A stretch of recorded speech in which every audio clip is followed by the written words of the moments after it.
Les damos la bienvenida a este panel del segundo día de las Jornadas Profesionales 2023. Estamos muy contentos de contar hoy con este tema como protagonista, la conversación, ¿no? De repente, en los últimos años hemos visto cómo hablamos de lectura, escritura y oralidad y entró en pleno. Creo esta mañana teníamos unas luces sobre qué pasa allí, qué está pasando con la humanidad, y este panel sobre clubes de lectura en México y Colombia pues también nos pone de cara a esas últimas preguntas sobre el hacer alrededor del decir. Entonces les damos la bienvenida a Silvia Castrillón, Alejandro Camarena. Voy a presentarlos brevemente. Les voy a contar un poco la metodología del panel. Primero cada uno hará su intervención, luego tendremos una conversación y al final pues entraremos a conversar con el público, así que bienvenidas y bienvenidos. Silvia Castrillón, bibliotecóloga de la Universidad de Antioquia, creó diferentes entidades de fomento de la lectura, la Asociación Colombiana para el Libro Infantil y Juvenil, Fundalectura, Asolectura y la Asociación Colombiana de Literatura Infantil, ACLIG. Ha sido conferencista en numerosos congresos internacionales sobre lectura, literatura infantil y bibliotecas. Silvia ha escrito destacados libros sobre la promoción de lectura, las bibliotecas y las políticas públicas de lectura y escritura. Bienvenida, Silvia. Muchísimas gracias. Muchas gracias por esta invitación. Vale, nos sentimos como en casa. Vamos con Alejandro Camarena y me parece maravilloso que en este puente México-Colombia pues también la conversación nos una. Alejandro viene desde México, es licenciado en Psicología de la Universidad Autónoma Metropolitana. Desde hace 25 años se desempeña en el ámbito de la gestión cultural, específicamente en el área de fomento de la lectura y la educación en museos. Desde el año 2019 es director del Programa Nacional Clubes de Lectura y de Capacitación en Fomento a la Lectura, en la Dirección General de Publicaciones de la Secretaría de Cultura Federal en el Fondo de Cultura Económica. Así que estamos aquí con realmente dos pioneros en este campo, en diferentes territorios de Latinoamérica. Muy seguramente si tuviéramos un delegado por cada país, este tema de la conversación y los clubes lectores nos seguirían dando mucho hilo. Así que les doy la bienvenida y pues adelante. ¿Quién quiere iniciar? ¿Sí? Queremos iniciar pues contando un poco su experiencia con los clubes lectores y luego pues vamos conversando sobre las demás preguntas. ¿Sí? Bueno, no, en primer lugar, muchísimas gracias a Fundalectura por esta invitación y a ustedes por estar aquí presentes. Muchos de ustedes los conozco desde hace mucho tiempo, justamente en programas de clubes de lectores, que ha sido uno de los programas, yo creo que pues uno de los programas centrales en el tema de la promoción de la lectura, de la mal llamada promoción de la lectura. Quería destacar lo que el conferencista anterior, excelente conferencista, muy buena apertura de este foro. Y quería recordarles que hace creo que 2 años, no sé, Fundalectura me invitó a hacer una charla en un evento que era en ese momento virtual por el tema de la pandemia, y justamente hice una conferencia que se llama Leer y Conversar, y partiendo un poco y recordando a Estanislao Zuleta. Estanislao Zuleta, todos ustedes lo conocen, afortunadamente sus obras están publicadas por Planeta. Fue un maestro de la conversación, igual que Freire, Paulo Freire, también un maestro de la conversación. Y traigo a cuento lo de la conversación porque justamente en los clubes de lectores lo que se trata es de la conversación, exactamente. Estanislao citaba a Kant diciendo que para Kant la conversación era la más elevada de las artes. Cuando en los programas de lectura, escritura y oralidad lectura y escritura, se agregó lo de la oralidad, un poco yo creo que se hizo de una manera excluyente de la lectura y la escritura. O sea, no importa que no leas y que no escribas. Como sabes hablar, podemos obviar esas otras dos prácticas. En cambio, nosotros nos parece importante que se agregue la oralidad siempre y cuando se asocie muy estrechamente con la lectura y la escritura y no sirva para dejar la lectura a un lado. Bueno, y revalorizar solamente el carácter oral. Hace poco en el CERLAL, no me acuerdo cómo se llama el señor, pero es un señor indígena que lo invitaron a una reunión que hubo hace como 3 o 4 meses, no sé. Él decía que una de los crímenes nefastos que se hacían contra las comunidades indígenas era rescatar solamente su condición oral, porque no les permitía, ni siquiera se planteaban que fuera necesario que esas comunidades indígenas, como ya tenían la oralidad, accedieran a la escritura. ¿No? Y eso yo creo que deberíamos tenerlo muy presente cuando hablamos lectura, escritura y oralidad. Bueno, los clubes de lectores, como digo, fue un programa central desde que se creó Asolectura, que fue una entidad creada como una organización de la sociedad civil por el derecho a leer y escribir. Esa organización se creó a la sombra de, no que le hiciera sombra, sino al cobijo de Fundalectura. Pensábamos que teníamos una entidad, yo estaba en ese momento en Fundalectura, una entidad que proviene de la industria editorial, papelera y gráfica, y teníamos también una organización de las entidades que promueven la lectura, en donde hay entidades oficiales, bibliotecas públicas que son del Estado y otras entidades oficiales, y nos faltaba una tercera pata de esa mesa. Miren, como estas mesitas de aquí que no se sostienen si no tienen las 3 patas. Esa tercera pata era la sociedad civil organizada que empezara a reflexionar sobre la importancia de la lectura, sobre qué es leer, para qué leer, por qué leer, qué significa leer, qué sentido tiene la lectura, porque lo que pensamos es que la lectura se constituía o en una obligación de la escuela o en algo para pasar el tiempo libre, para recrearse, para perder el tiempo, para distraerse, para no pensar, ¿no? Que es los dos extremos en los que se mueve la lectura y que definitivamente es lo que ha perjudicado mucho el encontrar ese sentido que para la vida personal y pública significa la lectura. Entonces se creó Asolectura y uno de los programas centrales de Asolectura fue la organización de los clubes de lectores.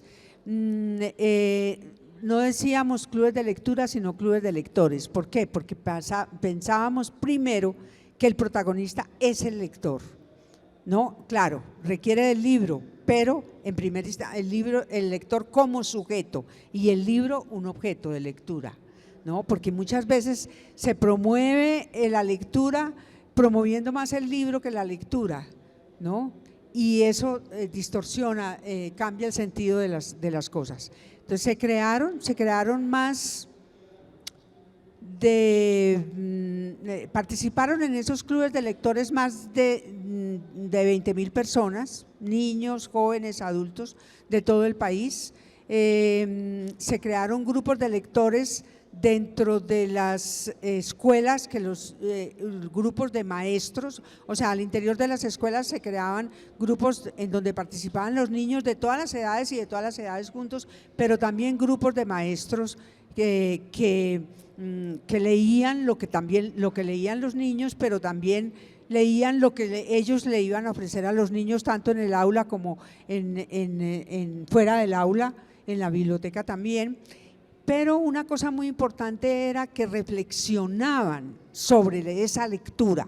O sea, no era solamente leer y conversar sobre lo que se lee y elegir libros de excelente calidad, empezando, por ejemplo, por los clásicos de la literatura universal, pero también los libros contemporáneos, de autores contemporáneos nuestros y de todo el mundo, sino mucho ensayos y críticas y reflexiones acerca de qué leer, por qué leer, para qué leer, qué sentido tiene la lectura. Esa parte era muy importante. ¿Por qué? Porque los clubes se constituían también como espacios de cuestionamiento y de reflexión de los mismos programas de promoción de lectura. O sea, nosotros queríamos con los clubes que al interior de los clubes hubiera una reflexión acerca de lo que se hace en bibliotecas y escuelas como promoción de la lectura. Entonces, por eso era tan importante esa lectura bueno, para hacer esa lectura empezamos a reunir una serie de textos, unos textos que aparecían en unas antologías, bueno, esas se habían hecho antes, pero empezamos a circularlas mejor.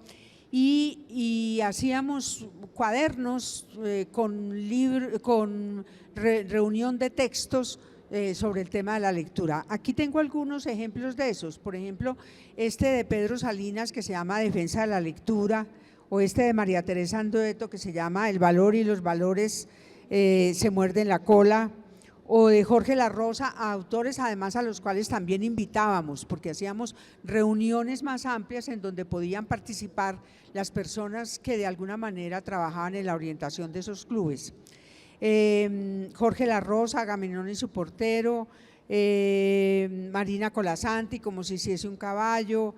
Bueno, aquí hay una serie de textos que empezaron a circular por esos clubes, que todavía se consiguen, todavía circulan, todavía existen.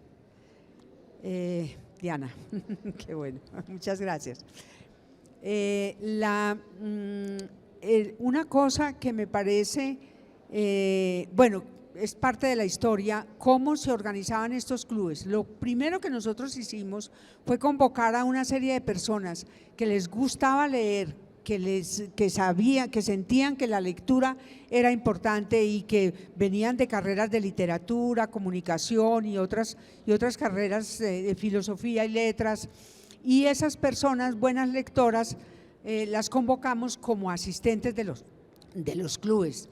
Nos reuníamos, hacíamos unos seminarios, que los seminarios con ellos eran como una especie de reflexión con estas lecturas y una reflexión interna sobre todos estos temas, porque no nos pensábamos que los programas de promoción de lectura responden a una pregunta que es el cómo hacer.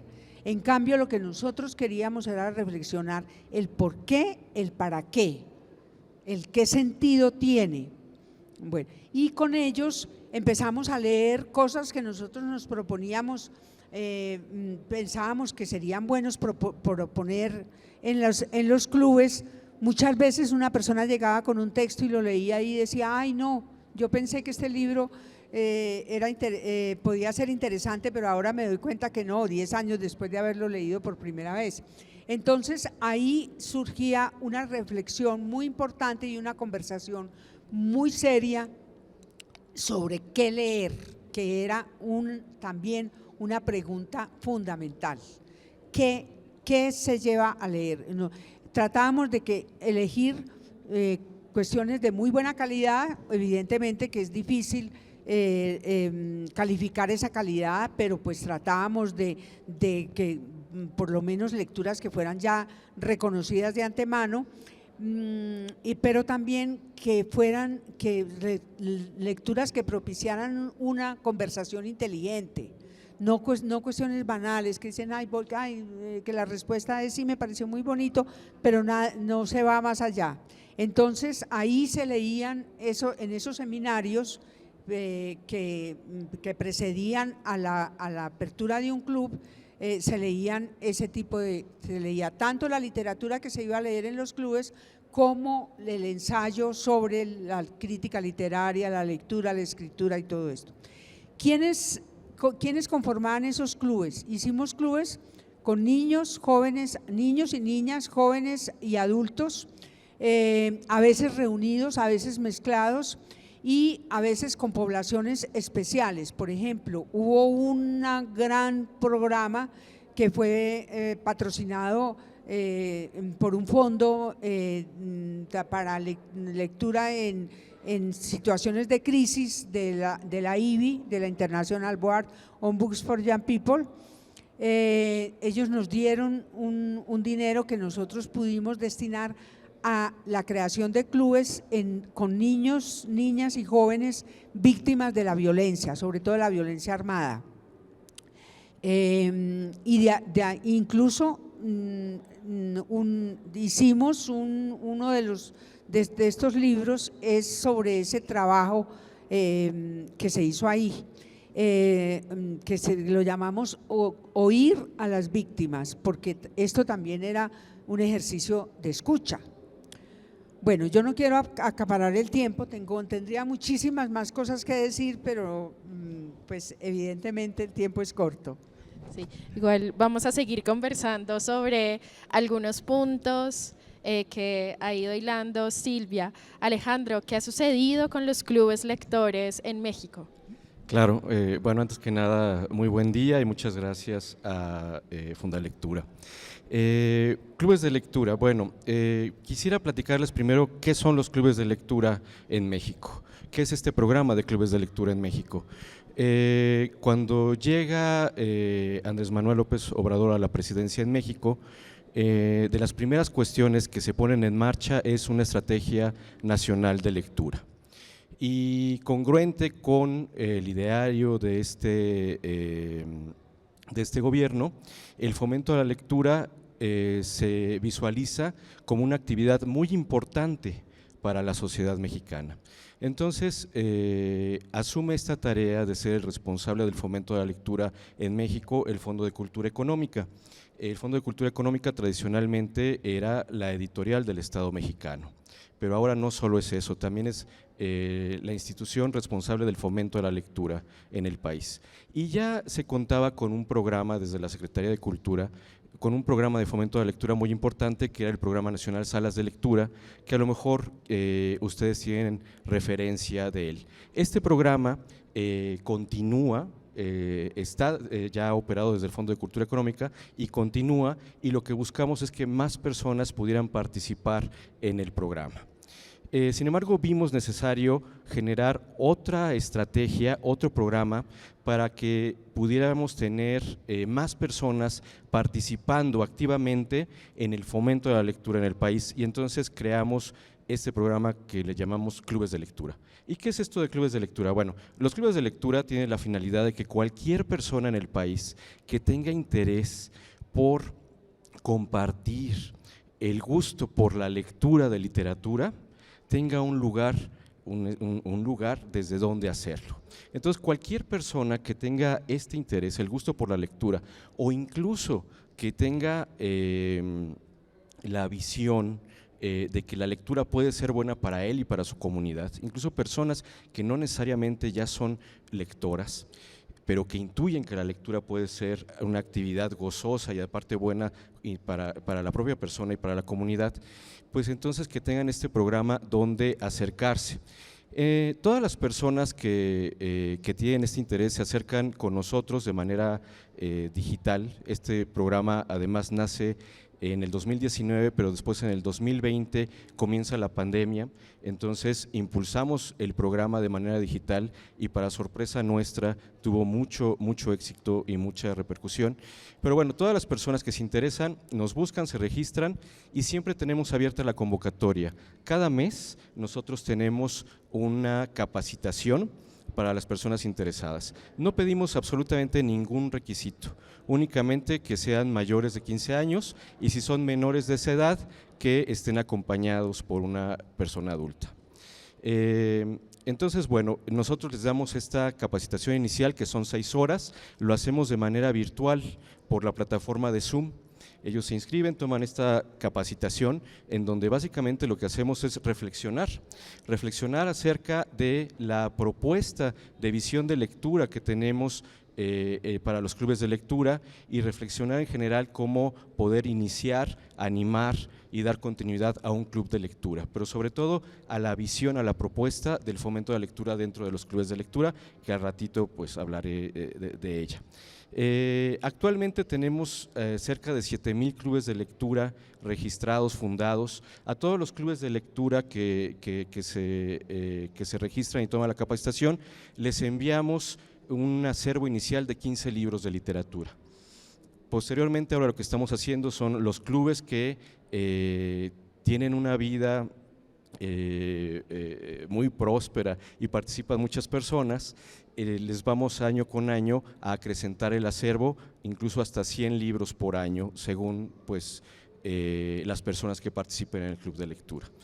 Y esta estrategia además se está también llevando a cabo con instituciones educativas. Estamos trabajando con sistemas de educación media superior y de educación superior.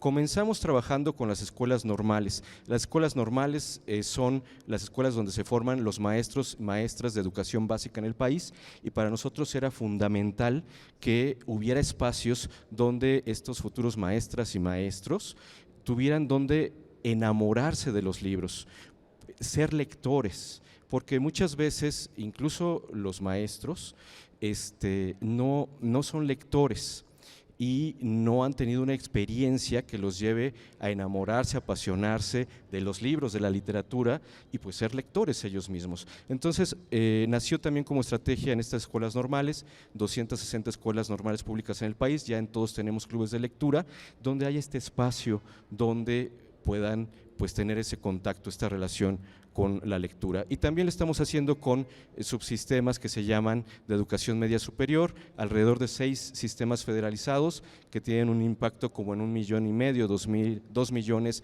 de jóvenes. Para nosotros los jóvenes también son uno de nuestros de las personas a las que queremos llegar con esta propuesta, porque bueno, ya se hablaba el día de ayer, los niños son lectores por naturaleza, acercas un libro y les encanta leer y devoran libros, pero a veces después esto se va perdiendo y los jóvenes pierden la relación con los libros. Además hay muchos jóvenes que llegan sin una relación previa con los libros y con la lectura.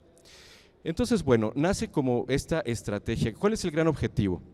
El gran objetivo es que todas las personas que tengan interés por participar activamente en el fomento de la lectura en el país tengan dónde hacerlo. No tenemos límite, si llegamos a 100,000 clubes de lectura será maravilloso, porque mientras más personas participen en este tema, pues a más personas llegará la lectura y el gusto por la lectura.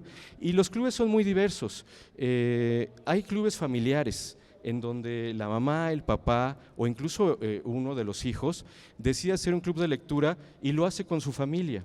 Para nosotros un club de lectura es desde 2 personas que se juntan una vez por semana o cada vez que decidan a leer, a disfrutar y a convivir en torno a la lectura, y ahí es donde entra la conversación precisamente, ¿no? Y bueno, hay clubes muy diversos, desde estos que les planteo hasta clubes de lectura comunitarios. Una persona que dice, creo que fomentar la lectura en mi comunidad puede ser benéfico para los niños, para los jóvenes, adultos, comienza con el club y comienza un camino como promotor, como mediador de lectura, y maestros que trabajan en aula frente a grupo, que hacen clubes de lectura en este contexto institucional. Entonces hay clubes de lectura de muchos tipos, hay clubes de lectura digitales, hay muchos que comenzaron sesionando de manera virtual vía Zoom o cualquier otra plataforma y continúan. Tenemos clubes de lectura de responsables de clubes de lectura, en donde personas responsables de clubes de todo el país vía Zoom nos reunimos cada semana y platicamos, bueno, leemos y conversamos, pero además platicamos de lo que está pasando en cada uno de los clubes de lectura, de los aciertos, de las problemáticas, de todo esto, y esto ayuda a nutrir mucho. Y bueno, pues Los clubes de lectura, nosotros tenemos la visión de que sean esta posibilidad de que cualquier persona participe. Decía yo, incluso personas que no son lectores. Nosotros les decimos a las personas que llegan ahí, no importa si nosotros, bueno, si estas personas todavía no son lectores asiduos o no han encontrado el disfrute por la lectura, el club de lectura en sí mismo también es un espacio para que estas personas encuentren su disfrute por la lectura. Es un espacio para todos, incluso para el responsable. Y bueno, pues los clubes de lectura también se están constituyendo como inevitablemente todos los programas que tienen una persona voluntaria a cargo del fomento de la lectura acaban siendo fomento de la lectura, pero además organizaciones comunitarias, vecinales, organizaciones sociales, que comienzan con la lectura y generalmente siempre queda marcado por la lectura, pero que después comienzan atendiendo otros temas de interés de su comunidad, promoción cultural, siendo un espacio de refugio para las violencias, un espacio sin proponerlo así, pero sabemos que en la práctica pasa, un espacio donde niñas, jóvenes, adultos encuentran un lugar donde a través de la lectura y de la plática, del diálogo, de todo lo que pasa en el club, encuentran un lugar donde desarrollar un montón de habilidades personales, humanas, y esas habilidades que tienen que ver con la lectura, pero también con otros aspectos del propio individuo, ayudan repercutiendo en lo escolar. Generalmente niños que llegan a los clubes de lectura, si a esos niños, esas niñas, hay ciertas poblaciones muy duras en el país en donde les preguntas ¿qué quieres ser de grande? Te responden narco o otra cosa, pero generalmente narco. ¿Por qué? Porque en esas poblaciones las figuras de autoridad, los referentes, quienes tienen el poder, la autoridad, el dinero, etcétera, son los narcos o cualquier otra referente que tiene que ver con la criminalidad. Muchas veces eso pasa en ciertas poblaciones, pero en los clubes de lectura, y ya es donde voy a empezar muy rápidamente a hablar acerca de la charla, de la plática, de la conversación en los clubes de lectura. En los clubes de lectura, ¿qué pasa? Bueno, alguien en esas poblaciones se les ocurre abrir un club de lectura y empiezan a invitar y llegan 5 o 6 niños y comienzan con esos niños. ¿Y qué hacen? Leer literatura infantil. Y la literatura infantil, como toda literatura, te refiere y siempre acabas leyendo y reflexionando acerca de los grandes temas de la humanidad y de los grandes temas como personales. Por ejemplo, ¿qué? La peor señora del mundo, que es uno de los libros infantiles, así es el libro infantil más famoso en México. No sé si aquí, La peor señora del mundo, no sé si pueda levantar la mano quien conoce el libro de La peor señora del mundo. Bueno, pues sí. Quien ha leído La peor señora del mundo sabe que a las niñas y a los niños les encanta y pueden leerlo muchas veces y lo disfrutan. Pero también quienes hemos leído La peor señora del mundo sabemos que no es un libro que tenga un objetivo educativo y que no tiene tampoco ahí se me olvidó esto que tienen las fábulas, una moraleja, ¿no? Es simple y sencillamente literatura que se disfruta mucho. Lo mejor que puedes aprender de La peor señora del mundo es cómo pellizcar mejor a un niño para que le duela más y sacarle sangre, o dejar pelón a un viejito a punta de jalones de cabello. Es lo que aprendes de La peor señora del mundo. Entonces en los clubes de lectura lees literatura infantil y lees La peor señora del mundo. Y cuando acaban de leer La peor señora del mundo, los niños se ríen mucho, se divierten y acaban diciendo: claro, sí, como la vez pasada que a mi mamá me dio con la chancla, o a mi primo que ahí sí se pasaron y le acabó en el hospital porque le rompieron la muñeca, y acaban hablando de la violencia y empiezan a comenzar a hablar de la violencia que ellos viven, y empiezan a decir, bueno, sí, pero la verdad es que yo hubiera entendido de otra forma, yo cuando sea mayor no voy a pegarle a mis hijos, ¿no? Y entonces acaban platicando, reflexionando a través de los grandes temas. La literatura infantil te lleva también a los grandes temas, te lleva a la muerte, a la justicia, a la injusticia, al amor, al desamor, a los grandes temas. Y los grandes temas, hace ratito decían, ¿cómo puedo iniciar una conversación o hacer una conversación? Generalmente cuando lees un libro te mueve un montón de cosas, a nivel racional, intelectual, pero también a nivel emocional. Y cuando acabas de leer un libro, acabas, si ese libro te llegó, fue para ti, acabas con ganas de platicar, de reflexionar, de decir. Y generalmente la lectura es un acto solitario, pero no en los clubes de lectura. Ahí la lectura es colectiva y entonces puedes, terminando de leer un libro, platicar qué sentiste, qué te hizo pensar, qué piensas de ese tema. Y los niños, las niñas acaban reflexionando acerca de esos grandes temas. Y entonces los clubes de lectura son espacios en donde niños de estas comunidades acaban teniendo un lugar donde reflexionar de grandes temas, que en su familia no, por desgracia en su familia no hay esos espacios, ni en la escuela ni en ningún otro. Aquí tienen espacios donde reflexionar de grandes temas, insisto, tanto personales como a nivel de la humanidad, ¿no? Entonces los clubes de lectura se convierten en un espacio de fomento de la lectura, pero también un espacio de reflexión y de formación de sentido crítico de la vida.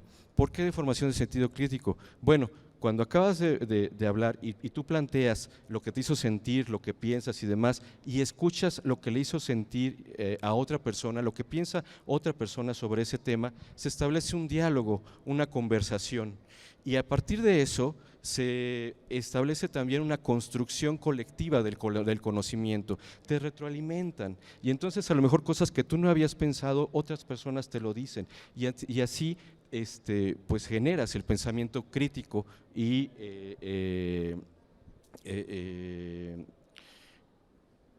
bueno, la construcción colectiva del conocimiento, ¿no? Entonces, en estos espacios, niños, niñas, jóvenes, adultos, leen todo esto, a lo mejor leen el Dr. Zipper y la maravillosa guitarra eléctrica, etcétera, y después de un año, los niños, que es el ejemplo ahorita, ya no son los mismos. Después de un año llega la mamá, el papá y pregunta, oiga, ¿qué hacen aquí?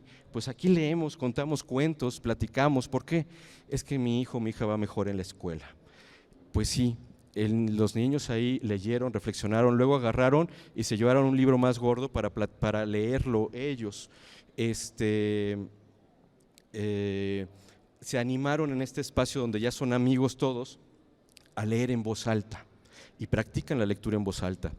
Y al final de cuentas son lugares donde los niños, las niñas practican la lectura, pero también la palabra y muchas otras cosas. Y entonces estos niños, niñas, no sé aquí en Colombia, pero en México, uno de los grandes problemas que tenemos es el analfabetismo funcional. Es decir, la mayoría de las personas, independientemente de su nivel escolar, no comprenden cabalmente lo que leyeron. Y a través de la práctica de la lectura se abate el analfabetismo funcional. Las personas con la práctica se hace al maestro. Entonces los niños practicaron y en la escuela comprenden mejor, ya tienen facilidad de palabra, ya se animan a hablar frente a un grupo, etcétera. Y también esos niños, esas niñas les preguntas, ¿qué quieres ser de grande? Y a lo mejor te contestan inventor, ¿no? Astronauta, escritor, maestra, maestro. Y entonces ahí va implícito quiero seguir estudiando, quiero seguir aprendiendo, quiero conocer más el mundo, la vida, la realidad, a mí mismo.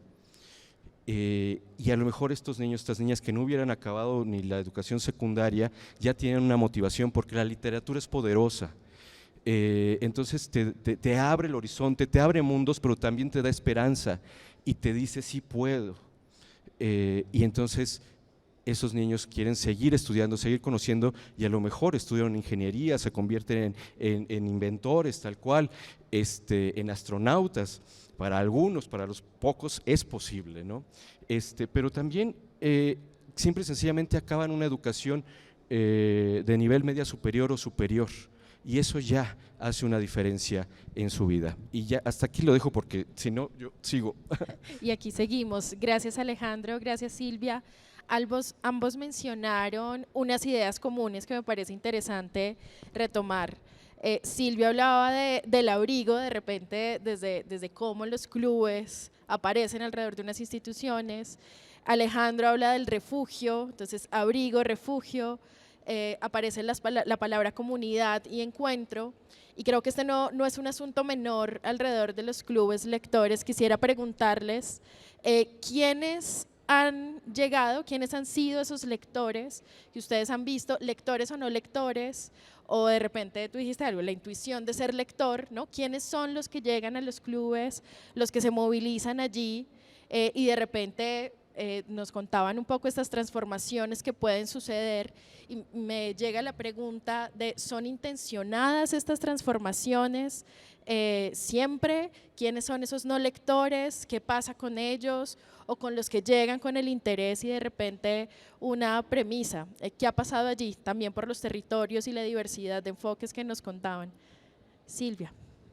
A ver, a uno se le escapa un poco de las manos todo esto que es muy difícil. Cuando una cosa de estas empieza a andar, coge ritmo propio y coge velocidad propia. Entonces hay de todo. Nosotros inicialmente las personas que llegaban las convocábamos porque sabíamos que eran buenos lectores en las bibliotecas, o sea que eran asiduos a las bibliotecas y ya los bibliotecarios los conocían. Estoy hablando de las bibliotecas públicas de Bogotá, de Biblioret. Ya había empezado, incluso desde antes, bibliotecas públicas y bibliotecas comunitarias. Muchos de ellos son de bibliotecas comunitarias, más incluso que de bibliotecas públicas. Con ellos empezamos a formar este primer núcleo y ellos iban a sus propias comunidades y en esas comunidades convocaban a otras personas. Como digo, tratábamos de que los clubes no fueran solo para niños, solo para jóvenes, solo para adultos, sino que hubiera una mezcla, porque nos parecía que esa mezcla es muy enriquecedora. Y esa mezcla se da en la medida en que los libros que se lean ahí sean interesantes para todos. Y en ese sentido, los buenos libros para niños que plantean los grandes temas que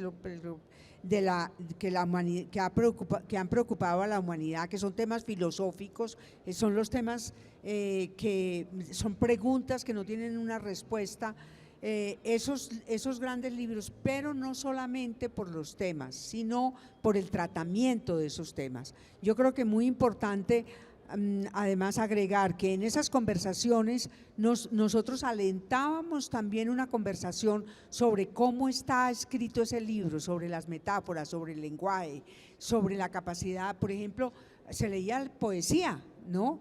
Y en ese caso la poesía, lo más importante ahí era el lenguaje, y eso, el lenguaje mismo es materia de reflexión, de pensamiento o de deleite, de goce, ¿no? Pero que es un goce que no es el goce automático que puede dar cualquier otro, sino un goce estético, un goce intelectual. Eso nos parecía que es muy importante. Entonces, esos eran, digamos, las personas que se acercaban. Muchas veces la gente llegaba sin ser lectora, ¿no? Pero intuían que podían serlo, y eso el club daba las condiciones para que esa persona que tiene esa intuición pueda descubrir que sí, realmente no solamente puede, sino que es capaz de hacerlo, porque muchas veces el lenguaje escrito es un lenguaje que rechaza a la gente. La gente piensa que no tiene la suficiente capacidad para leer un texto, que no lo va a entender, yo creo, una cosa que me parece importante también plantear es que en los clubes no solamente se leía, sino que también nosotros alentábamos la escritura. O sea, alentar la escritura, ¿de qué manera? Por ejemplo, las reflexiones, que la gente tomara nota sobre esas reflexiones. Entonces teníamos un diario de lecturas, las personas tenían ese diario de lecturas que anotaban el pasaporte se llamaba, ¿no? Y en el pasaporte anotaban no solamente las reflexiones que a ellos les suscitaba una lectura, sino también lo que decían los demás. Eso era una manera de empezar a escribir, de también acabar con ese tabú de que no solamente hay unas pocas personas las que pueden escribir. Yo quisiera leer una cosa porque es producto, digamos, esto.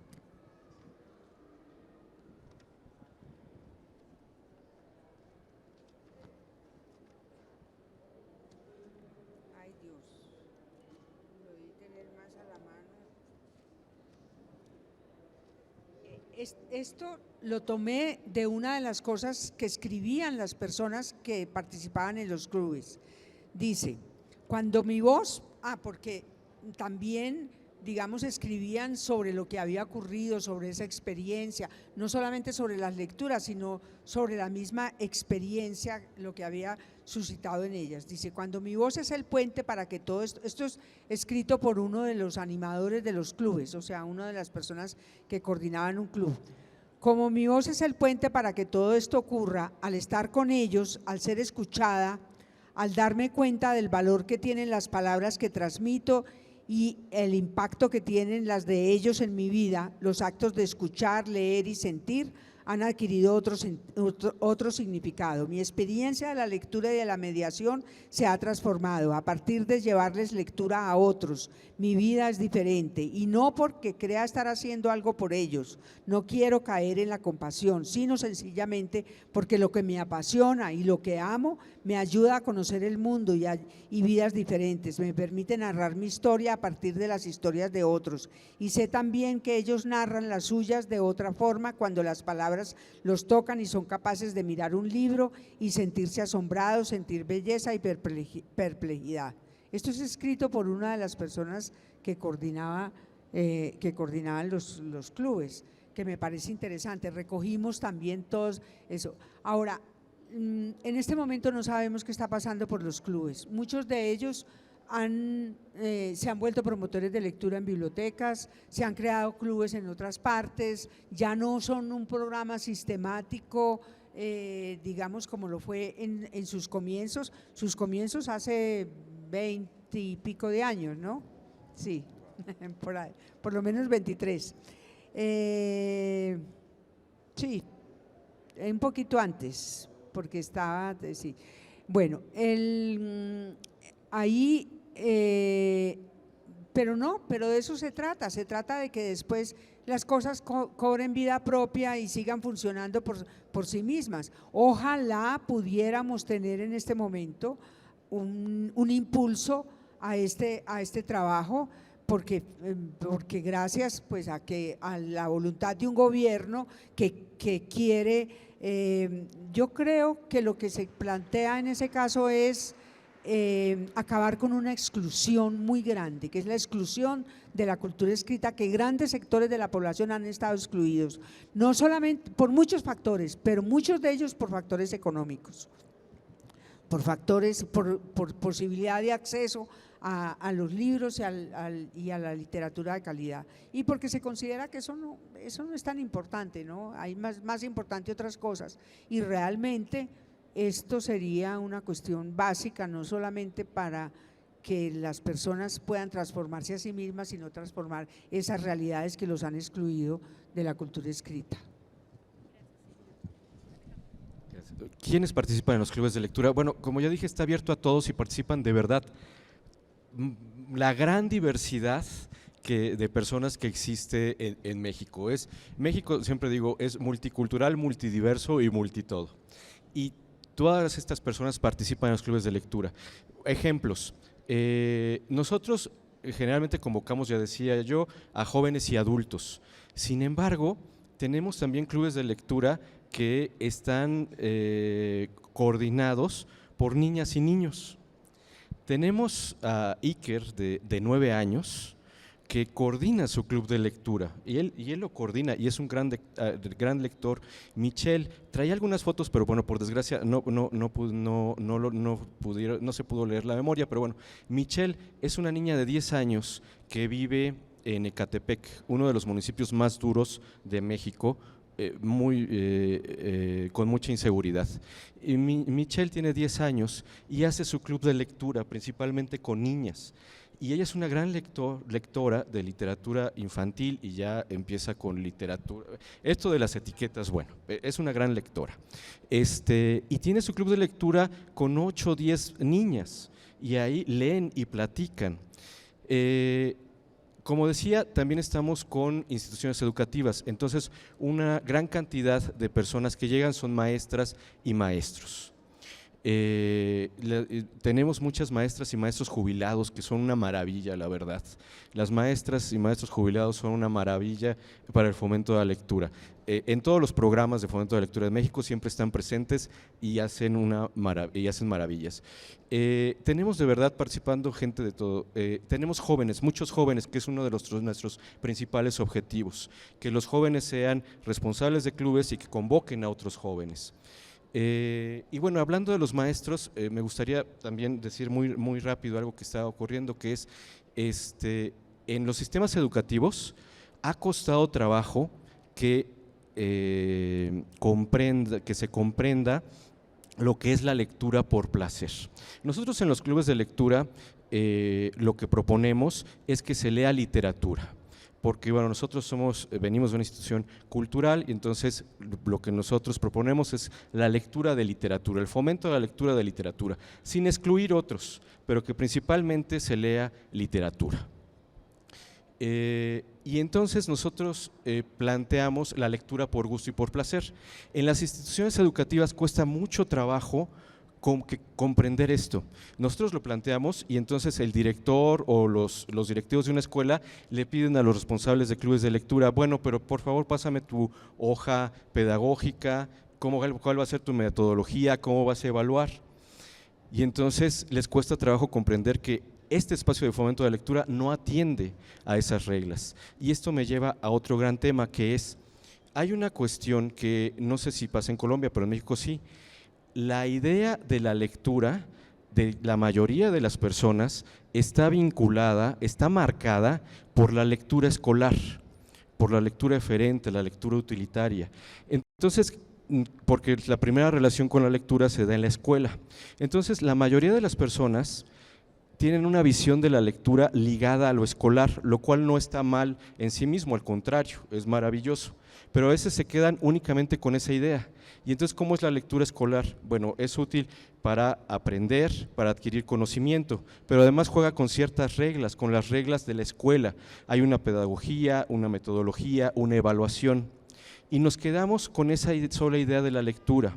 Nosotros lo que intentamos es que se empiece a democratizar la idea de la lectura por gusto y por placer. ¿Qué es esto de la lectura por gusto y por placer? La literatura forma parte de las artes, como la música, el cine, el teatro, etc. La literatura es un arte. Y entonces siempre hacemos este símil, la música. Nosotros disfrutamos mucho de la música y escogemos nuestra música favorita y la disfrutamos. Y nosotros pues, buscamos nueva música y somos grandes practicantes de escuchar música. O el cine es otra manifestación artística. El cine es una de las principales actividades recreativas, ya sea ahora en la computadora, en la televisión, en el cine, donde sea. Y pertenece al mundo de las artes. La danza. Bueno, la danza, bailar salsa en una fiesta es practicar una actividad cultural. Nosotros decimos que en ese sentido la lectura no tendría que ser diferente a bailar salsa o cumbia en una fiesta. Son actividades culturales, la literatura está hecha para el disfrute. Ni más que decir, en el siglo XIX grandes autores como Alejandro Dumas, a principios del XX Salgari, publicaban no solo en libros, porque aparte eran muy caros, publicaban en gacetas, en los periódicos, salía un capítulo por día y así grandes obras se publicaron así. Entonces las personas que salían del trabajo después de jornadas muy largas y de una vida muy dura, hacían una vaquita, decimos en México, juntaban dinero, compraban el periódico, la gaceta. ¿Cómo, perdón? Aquí también vaquita, perfecto. Entonces hacían la vaquita, compraban el periódico y se iban a un lugar donde no los molestaran, y el que sabía leer, leía el capítulo de ese día, y por ejemplo así se leyeron Los Tres Mosqueteros, y era el espacio donde la gente lo disfrutaba, era el espacio recreativo, era el Netflix de esa época, era la novela, pues de ahí viene la novela, ¿no? Era la novela, y era un espacio de disfrute. La lectura de literatura juega con otras reglas, con las reglas del arte, de la cultura. Es decir, en la lectura por gusto y por placer, no, y es lo que decimos en los clubes de lectura, no tenemos por qué aprender ni enseñar nada. Y no tenemos por qué hacer un marco metodológico, no tenemos que atender a una pedagogía. La lectura por placer es dejar que la literatura, que es poderosa en sí misma, cobre vida y que nosotros nos demos la oportunidad de disfrutarla. Y bueno, esto ha costado mucho trabajo en las escuelas. Nuestro gran objetivo en las escuelas es que la lectura como actividad artística, extracurricular, extraeducativa, tenga un espacio en las escuelas para que las personas puedan adquirir este gusto por la lectura y en ese sentido convertirse en lectores por convicción, lectores autónomos, incorporarlo en su vida, y eso inevitablemente trae reacciones secundarias. Inevitablemente, por supuesto, va a influir en toda la vida de las personas y por supuesto en lo educativo. Gracias, Alejandro. Y retomo, ahora le doy vuelta a la última pregunta del panel para darle momento al público. Tú mencionaste y volviste al pasado de los libros, los lectores y las lecturas, y de repente ahí, en un primer momento, los libros y los lectores estaban reunidos, y este concepto de comunidad de repente me parece maravilloso, y este panel tiene sentido porque es también reconocer cuáles son esas primeras pulsiones de las lecturas y los libros en la humanidad, ¿no? Y que los clubes sigan hoy en el 2023 sucediendo en el mundo, pues es sorprendente. Sin embargo, en los últimos años, la figura del mediador, mediadora, coordinador, coordinadora, orientador, orientadora, tantos nombres que además sería muy interesante pensar cuáles son los nombres que reciben aquellas personas que orientan un club de lectura, ¿no? Que eso me parecería interesante. Si alguien quiere hacer el ejercicio maravilloso, seguro podemos hacerlo. Quería preguntarte, ¿cuál es el rol de ese mediador o mediadora o facilitador, que sin duda es una figura que aparece como para algo? ¿Para qué y quiénes son? Bueno, ¿cuál es el rol en nuestros clubes de lectura? Es muy diverso, porque depende de la naturaleza del club de lectura. En los clubes de lectura, en realidad, cuando hablamos de clubes de lectura es una cuestión, decía, muy diversa. Entonces, por ejemplo, puede ser desde unos amigos de la prepa, alguien dice, ay, a mí me gustaría tener un club de lectura, se inscribe, toma esto, ¿no? Y invita a 3, 4 amigos, amigas, y se reúne una vez por semana y dicen, bueno, ¿qué queremos leer? Queremos leer Harry Potter, por ejemplo, ¿no? Nosotros, con que sea literatura, es lo único que pedimos, puede ser cualquier literatura. Ahí lo importante es literatura que realmente quieran leer, que es otro gran tema, pero bueno, ya no me voy a meter con eso.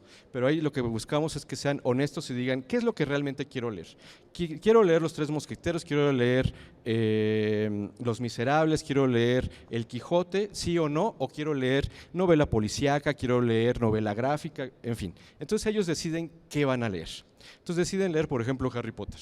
Y entonces se reúnen, leen ahí Harry Potter y lo van platicando.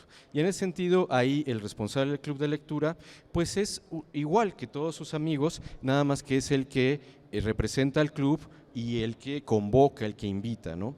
Y hay muchos tipos, muchas figuras. Hay quien a partir de esto ya se descubre como que una vocación y que quiere ser promotor de lectura o mediador de lectura, y entonces quiere hacer este trabajo de promoción o de mediación en sus comunidades. Y entonces ahí ya entra otra otro tipo de trabajo y demás, ¿no? Pero lo que quiero decir es muy diverso y nosotros damos cabida, yo siempre en esta cuestión de promoción de la lectura o mediación lectora, ya hay como muchas formas de visualizarlo, no solo son etiquetas, sino son formas de abordar el fomento a la lectura, ¿no?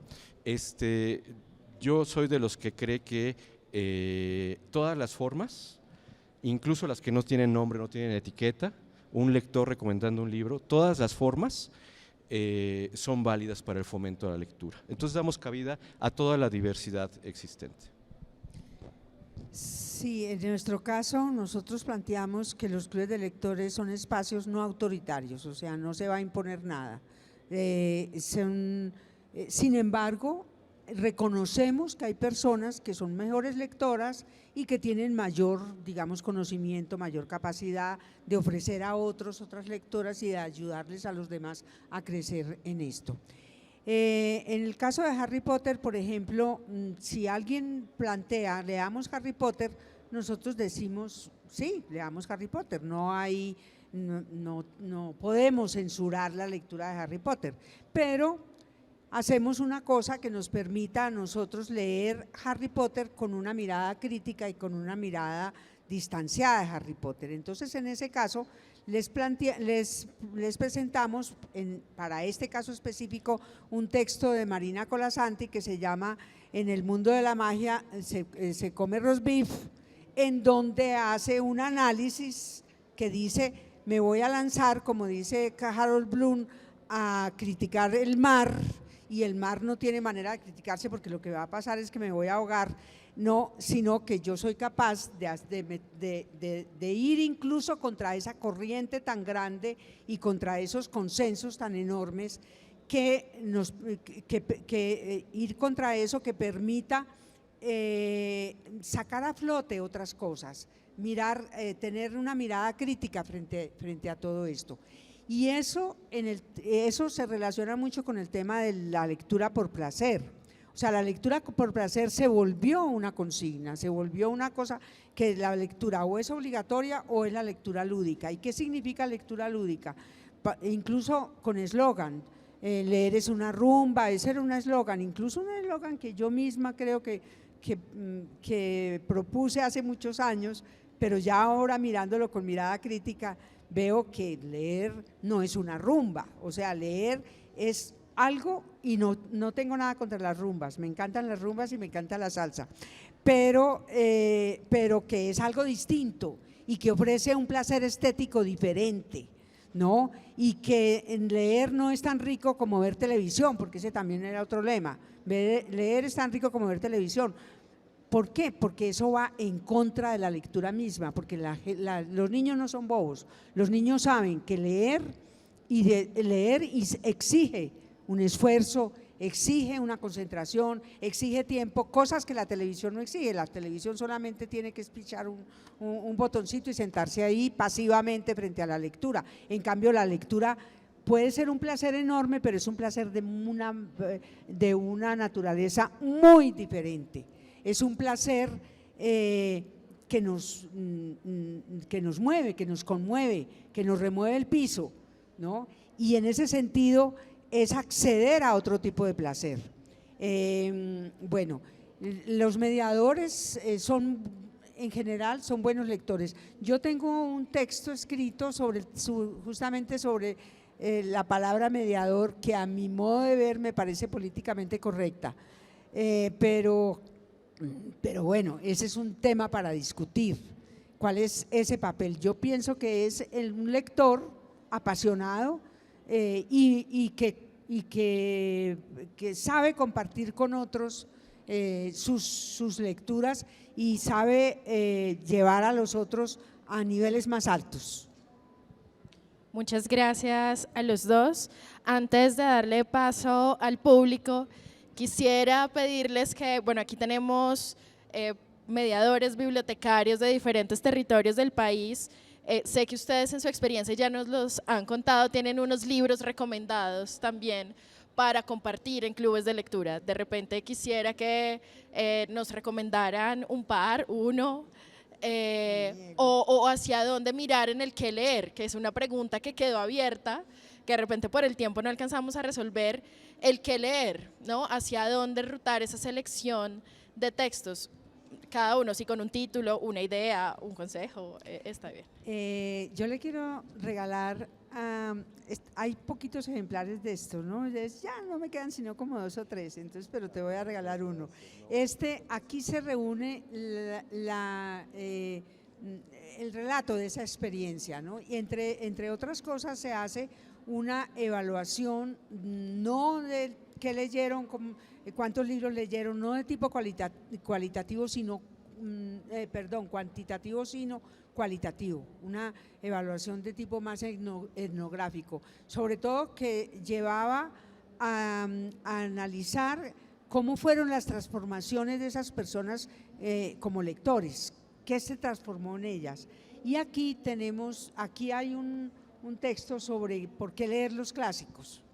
Entonces, por eso, por la pregunta tuya, se me ocurre que ese texto puede de alguna manera, ¿por qué leer los clásicos? Pero no solamente eso, por supuesto, ¿no?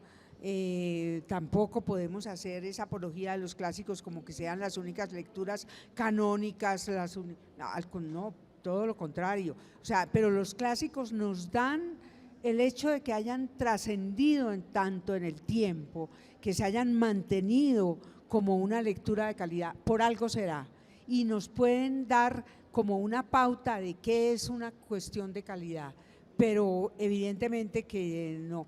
Pero si me dicen en este momento 3 libros que yo recomendaría, recomiendo 3 libros que también de los que también habla Marina Colasanti en un texto que es Pinocho, Alicia y Peter Pan, y ella habla de los 3 y habla de los 3 autores y habla por ejemplo, Pinocho es un libro que nosotros lo conocimos por Walt Disney y la mayoría de las personas no se imaginan la riqueza que puede tener ese libro, pero no me gusta recomendar porque hay muchas cosas que… Bueno, es un desafío. Sí, no.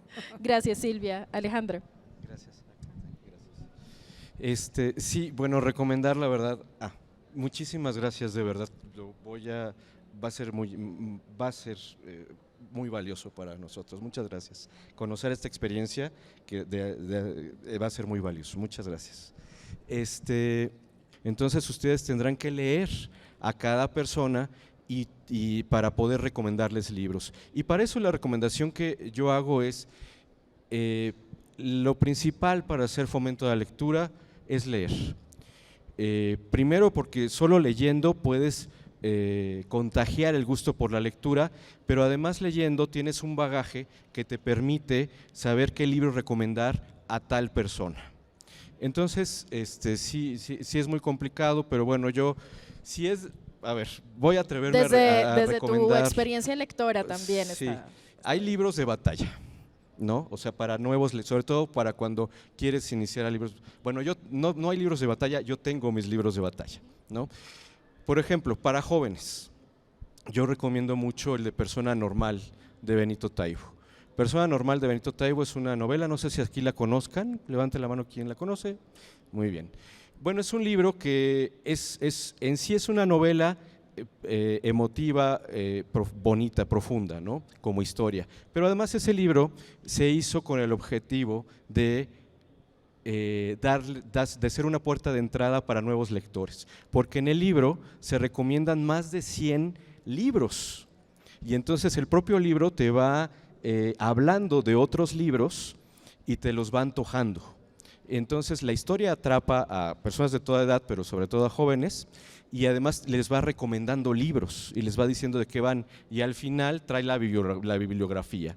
Entonces es un libro maravilloso, y yo he visto cómo cuando Benito va a las ferias del libro, literal cientos o miles de jóvenes le dicen: yo por ti comencé a leer. Bueno, entonces bueno, persona normal, y bueno, Canek de Hermilio Abreu, que no sé si lo conozcan, lo encuentran bien barato, voy a hacer un comercial, en el Fondo de Cultura Económica. Es un libro maravilloso.